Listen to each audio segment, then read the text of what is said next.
The Jewish Week on JN1. In the plush, beautiful countryside of Provence, the building behind me stands in stark contrast as a sign of one of the darkest chapters in French history. It was here that the Vichy regime turned this tile factory into a detention center. At first it held German and Austrian nationals, but later it became an arm of Hitler's final solution, where Jews were sent to the death camps. Now, today, it is a museum, and it is forcing the French to face part of their history. France had more than 240 detention centers during World War II, but Camp de Mille was one of the largest. Just 8 kilometers from Aix-en-Provence, it sits behind the town of Le Mille. It's the only fully preserved wartime detention center in the country. Turning the site into a museum took more than 30 years.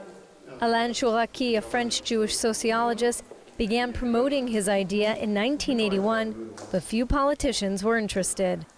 Many authorities didn't want that this French memory of Holocaust, they didn't want that we look too much to that, you know.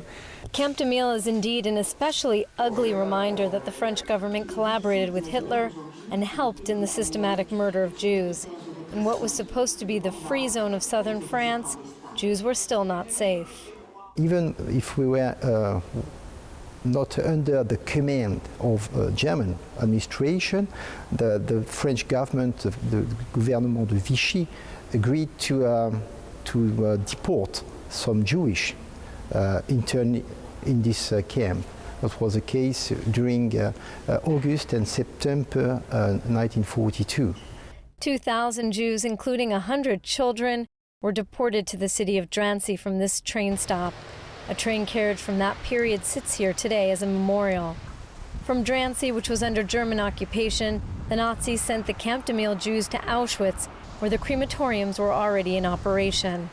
Almost no one survived. France is my country, and to know the people who did that, it's really, I don't know, but it's sad to know the people who can do this. Chouraqui says about 600 kids from around the country are coming each week to visit the museum. Not bad considering it opened just 9 months ago.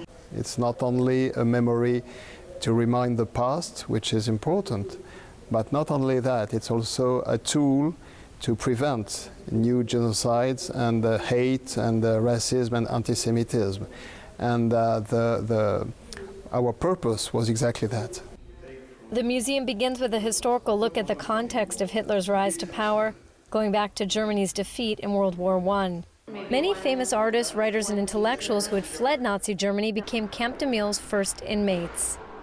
Among those waiting for exit visas were German expressionist painter Max Ernst and Hans Bellmer, as well as Nobel laureate scientist Otto Meyerhoff. These first inmates left a unique mark on the camp, creating art as a form of resistance and an expression of hope. By 1940, the Vichy government was using Camp de Mille as a transit camp and detention center for what it called, quote, undesirables. That came to include more and more Jews. We preserved the condition as they were in 1940. So people are living in such conditions without a bathroom, or very few for bathroom for more than 3,000 people. No mattress.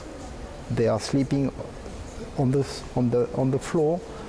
No water, because the water spring was outside the building, and they were very poor condition of life. The museum ends in what's named the Reflection Room. It's a sociological look at genocide in general, placing the mass murders in Rwanda and Armenia next to the Holocaust.